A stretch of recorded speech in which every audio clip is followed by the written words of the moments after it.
प्रत्येक जीवाच्या शरीरात अदृश्य असणारे मन दडलेले असते. मन हे जगातील कोणत्याही प्रगत उपकरणाला दिसू शकत नाही. प्रत्येकाच्या आत खोलवर दडलेले मनच सारे काही खेळ खेळायला प्रवृत्त करीत असते. मन आतल्या आत काही सुचवीत असते, बोलत असते, हातून विशिष्ट कृती घडावी यासाठी प्रेरित करीत असते.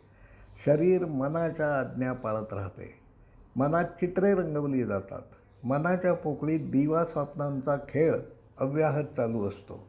जे वाट्याला आलेलं नाही ते मिळाले असे वाटणे स्वाभाविक आहे. साऱ्यांनाच तसे वाटत असते. मग मन तशी स्वप्ने रंगवू लागते. मनाचे खेळ म्हणून जे काही प्रत्येकाच्या आत चालत राहते त्यातून तो जीव स्वतःला आनंदी करीत राहतो. मनात जे काही चित्र पाहिले जाते ते प्रत्यक्षात वाट्याला येईलच असे नाही, पण ती चित्रे, कल्पनाचित्रे रंगवण्यानेही मेंदू सुखसंवेदनांची रसायने, न्यूरोट्रान्समीटर्स शरीरात सोडत राहतो. मेंदूला कल्पनाचित्रे आणि वास्तवातील अनुभूती यातला फरक कळत नाही. मेंदूतील विशिष्ट केंद्रातून सुटत असणाऱ्या त्या रसायनांनी शरीर सुखावते. आता मेंदू संशोधकांनीही हे सत्य स्वीकारले आहे. मनात जी कल्पनाचित्रे, कथानके येत असतात त्यांना शब्दामधून रंगवणे सोपे नसते. वाचकाने झपाटल्यासारखे ते सारे वाचावे अशा शब्दातून मानसचित्रे मांडणे अत्यंत अवघड असते. एखाद्या शब्दप्रभूलाच ते जमू शकते. भयकथा, विज्ञानकथा लेखक नारायण धारप यांना शब्दकळेची देणगी होती.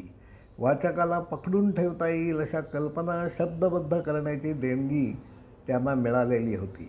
अर्थात लेखनासाठीची बैठक त्यांनी घटवली होती.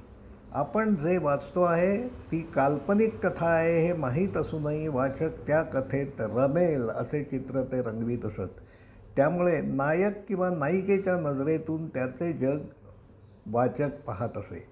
कथानायकाच्या मनात निर्माण होणाऱ्या भावना वाचकाच्या मनातही उमटू लागत. त्यांच्या सुवर्णा, मोहिनी, अत्रार्थाफास, समर्थांचे पुनरागमन यासारख्या कथा एकदा वाचून समाधान होत नाही, किंबहुना त्या नीट कळतही नाहीत, म्हणून त्या परत परत वाचल्या जातात.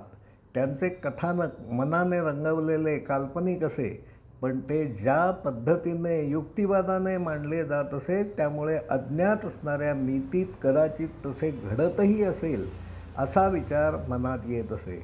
मन या संकल्पनेचा सखोल अभ्यास धारप यांनी केला होता. एखाद्या वेड्याची मानसिकता रंगवण्याचे विलक्षण सामर्थ्य त्यांच्या लेखणीत होते. भीतीचा अनुभव हा प्रत्येकाला असतो. तो एका मर्यादेपर्यंत असायला हवा.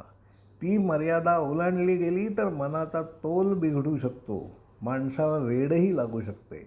या संदर्भातील एक सत्य घटना येथे नमूद करून ठेवीत आहे. गोष्ट खूप जुनी आहे. सुभाष नावाचा माझा मित्र होता. तारुण्यात असताना रात्री उशिरापर्यंत एकत्र बसून गप्पा मारणे ही सामान्य बाब आहे. आम्ही दोघे गप्पा मारत रस्त्याने जात होतो. आमच्या मित्रमंडळींपैकी दुसरा एक ग्रुप वाटेमध्ये गप्पा मारत बसला होता. त्या वयात एकमेकाची थट्टा करणे ही सामान्य बाब आहे. मित्रांच्या गटात हे नेहमीच घडत असते. आमच्यापासून सुमारे 100 मीटर अंतरावर एक वडाचे छोटे झाड होते. त्या झाडाखाली जाऊन लांबवर दिसणाऱ्या दिव्याकडे पाहत 2 मिनिटे उभे राहायचे अशी पैज लागली. सुभाषने आधी जायचे असे साऱ्यांनी सुचवले. हा मित्रांचा गट जेथे उभा होता तेथून हे झाड दिसत होते. त्यामुळे सुभाष किंवा मी तिथे गेलो की नाही हे त्यांना पाहता येणार होते. मित्रांचा हा गट लांब उभा राहून काय घडत आहे त्याची गंमत पाहत होता. त्या काळात रस्त्यावर आजच्यासारखे लाईट्स नसत. दूरवर असणाऱ्या एका ट्यूबचा प्रकाश झाडापर्यंत जेमतेम पोचत होता.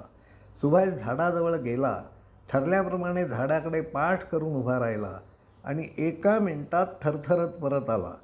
त्याला त्या थंडीतही घाम फुटला होता. झाडाच्या खोडाला चिकटून एक वेडी बाई तिथे बसली होती. पुरेसा प्रकाश नसल्याने ती दिसत नव्हती. त्या जागी भीती वाटण्यासारखे काहीतरी असल्यामुळेच तेथे जा, हिंमत असेल तर तेथे उभे राहून दाखवा असे सुचविण्यात आले होते. यामुळे तुमच्या मनात भीतीची लाट उसळेल हे त्यांना माहिती होते. भीतीने बोबडी वळेल हे त्यांनी वेगळ्या शब्दात सुचवले होतेच. सुभाष झाडाखाली उभा राहिल्यावर त्या वेडीच्या हातून, तोंडून एखादा आवाज निघाला असण्याची शक्यता आहे. त्या आवाजाने सुभाष डचकला. एकदा भीतीची भावना मनात उमटली की ती वाढतच जाते. भीतीच्या पगड्याखालून पटकन सुटका होत नसते. वास्तव समजून घेण्याच्या अवस्थेत माणूस राहत नाही. घरी गेल्यावर सुभाष तापाने फणफणला. पुढे 2-3 दिवस तो तापाच्या ग्लानीतच होता. त्यावेळी सुभाषच्या खांद्यावर हात ठेवला असता तर पुढे काय घडले असते याची कल्पनाही करता आली नसती. पण अशाच घटनेतून वेडाची सुरुवात होत असण्याची शक्यता मान्य करायला हवी. अशा घटना रंगवण्याची कला धारप यांना साध्य होती.